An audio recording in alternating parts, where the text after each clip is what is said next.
میرا سوال ہے کیا میاں اور بیوی ایک ہی قبر میں دفنایا جا سکتا ہے؟ واہ،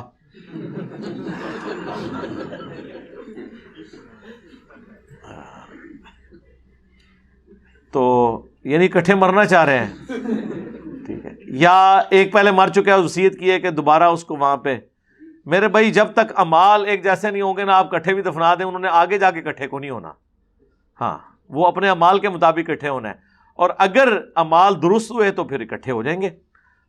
بخاری مسلم دونوں میں حدیث ہے نا، نبی علیہ السلام نے اپنی وفات سے کچھ عرصہ پہلے سیدہ فاطمہ کے کان میں ایک بات کی، اور اما عائشہ روایت کر رہی ہیں، تو وہ رو پڑی. پھر ایک بات کی تو ہنس پڑی. سیدہ عائشہ کہتی ہیں حضور کی زندگی میں تو میں نے نہیں ان سے پوچھا، بعد میں نے کہا کہ جو میرا حق ہے تمہاری ماں ہونے کے سبب، اس حق کا واسطہ دیتی ہوں کہ بتاؤ کہ اللہ کے نبی علیہ السلام نے تم سے کان میں کیا گفتگو کی تھی. تو انہوں نے کہا کہ پہلی دفعہ حضور نے مجھے یہ کہا تھا کہ عنقریب میں دنیا سے جانے والا ہوں، کیونکہ جبرائیل علیہ السلام ہر سال ایک دفعہ آ کے دورہ قرآن کرتے تھے، اس دفعہ 2 دفعہ کیا. مجھے لگتا ہے اب میں زیادہ عرصہ زندہ نہیں رہوں گا. تو اس پہ میں رو پڑی. پھر آپ نے میرے کان میں یہ بات کہی کہ اب تسلی تو دینی تھی بیٹی کو کہ کیا تم اس بات پہ راضی نہیں ہو کہ سب سے پہلے میرے مرنے کے بعد میرے رشتہ داروں میں سب سے پہلے تم مجھے آ کے ملو گی. تو اس پہ میں مسکرا پڑی، اور تم جنتی عورتوں کی سردار ہو. یہ 2 خوشخبریاں حضور نے دی، یہ بخاری میں بھی ہے، مسلم میں بھی. اور وہی ہوا نبی علیہ السلام کی وفات کے 6 مہینے کے بعد، آلموسٹ بلو 20 عمر تھی سیدہ فاطمہ کی جب وہ فوت ہوئی ہیں. 20 سال سے کم عمر میں فوت ہوئی ہیں، چھوٹی عمر میں. تو وہ اس میں کیا الفاظ ہیں؟ میرے گھر والوں میں سب سے پہلے تم مجھے آ کے ملو گی. یعنی مرنے کے بعد لوگ جمع ہو جاتے ہیں. سورہ آل عمران میں بھی آتا ہے نا کہ جو لوگ شہید ہو چکے ہیں وہ وہاں جنت میں بھی اکٹھے ہیں، اور دعا کرتے ہیں کہ جو ہمارے دوسرے بھائی دنیا میں رہ گئے یہ بھی ہم تک پہنچ جائیں. تو پہنچتے ہیں مرنے کے بعد، لیکن بشرطے کہ دونوں جنت میں ہی جا رہے ہوں. تو میاں بیوی بھی اکٹھے ہو جائیں گے. ایک قبر میں دفنانا کیٹاسٹرافک کنڈیشن میں تو ہو سکتا ہے، ویسے یہ خلاف سنت ہے کہ آپ ایک قبر میں ایک سے زیادہ مردے دفنائیں. ہاں، جنگ کی حالت میں جس نے غزوہ احد کے موقع پر مردے دفن کیے گئے، یا کہیں پہ قبرستان کے آثار مٹ جاتے ہیں، قبریں پرانی ہو گئی، لوگ آنا جانا چھوڑ گئے، تو آپ اس قبر کو کھود کے اس کی ہڈیاں سائڈ پہ کر کے نیا مردہ وہاں پہ دفنا سکتے ہیں. لیکن جس قبر پہ لوگ آتے ہیں آثار باقی ہیں تو وہ تو اس طرح ختم نہیں کرنی چاہیے.